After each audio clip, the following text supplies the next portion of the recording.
श्री रामचरितमानस जी में 7 कांड लिखे। बाल कांड, श्री अयोध्या कांड, अरण्य कांड, किष्किंधा कांड, सुंदर कांड, युद्ध कांड जिसे लंका कांड कहते हैं, और 7वें कांड का नाम है उत्तर कांड। बाल कांड में भगवान शिव और मां भवानी के विवाह की कथा है। उसके बाद पार्वती जी ने बाबा से पूछा, प्रभु भगवान मनुष्य रूप में क्यों अवतार लेते हैं, कारण की कथा है। उसके बाद राम जी के जन्म की कथा है। जन्म के बाद बाल लीला, बाल लीला के बाद धनुष यज्ञ, धनुष यज्ञ के बाद श्री सीताराम विवाह महोत्सव की कथा है। अयोध्या कांड में भगवान वनवास कैसे गए, किन कारणों से, वन में भगवान जाने के बाद कैसे चित्रकूट में पहुंचे, भरत जी आए, दशरथ जी की अंतिम क्रिया करने के बाद पूरे समाज को लेकर अयोध्या गए और प्रभु से उनकी पादुका लेकर अयोध्या वापस आए। चित्रकूट से भरत चरित्र की कथा अयोध्या कांड में है। अरण्य का अर्थ होता है वन। वन में भगवान से कौन कौन सी लीलाएं की। अरण्य कांड के प्रारंभ में जयंत की कथा है। उसके बाद भगवान चित्रकूट से आगे बढ़े, मुनियों को दर्शन देते पंचवटी गए। पंचवटी में सूर्पणखा के नाक कान का भंजन हुआ।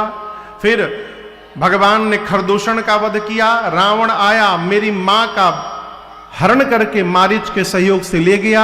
भगवान जटायु जी को गति प्रदान किए, शबरी जी को नवधा भक्ति सुनाए और शबरी मैया के कहने से पंपा सरोवर पर सुग्रीव जी की प्रतीक्षा किए।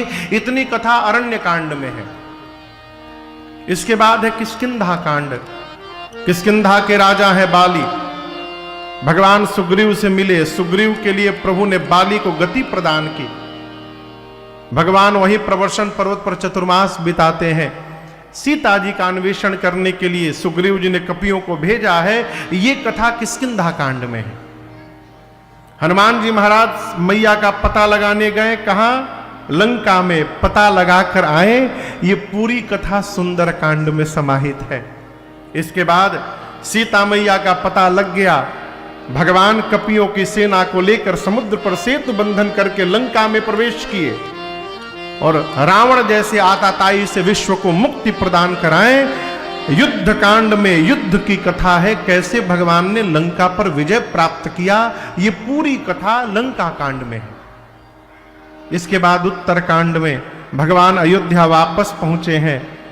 आने के बाद तुरंत गुरुदेव भगवान ने भगवान का राज्याभिषेक किया है। उसके बाद राम राज्य की व्याख्या, पुरजनोपाख्यान भगवान ने अवधवासियों को क्या संदेश दिया।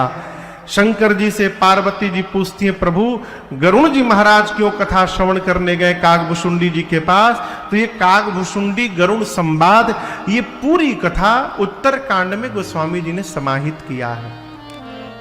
ये है कांडों का परिचय। एक बहुत पहले मैं आपको बताऊं, लगभग 3-4 साल पहले एक श्रोता ने फोन किया, महाराज जी गोस्वामी जी ने कांड क्यों लिखा। कांड शब्द तो ठीक नहीं है। हम लोग कहते हैं कोई आदमी कोई गड़बड़ काम करके आता है तो पूछते हैं, कहो कौन कांड करके आइल बड़ा। तो गोस्वामी जी कांड क्यों लिख दिए। देखिए, कांड का अर्थ होता है भाग, कांड का अर्थ होता है खंड। उसका एक नाम कांड भी है। अस्तु गोस्वामी जी ने 7 कांड की रचना की। जामवंत के बचन सुहाए, सुनि हनुमंत हृदय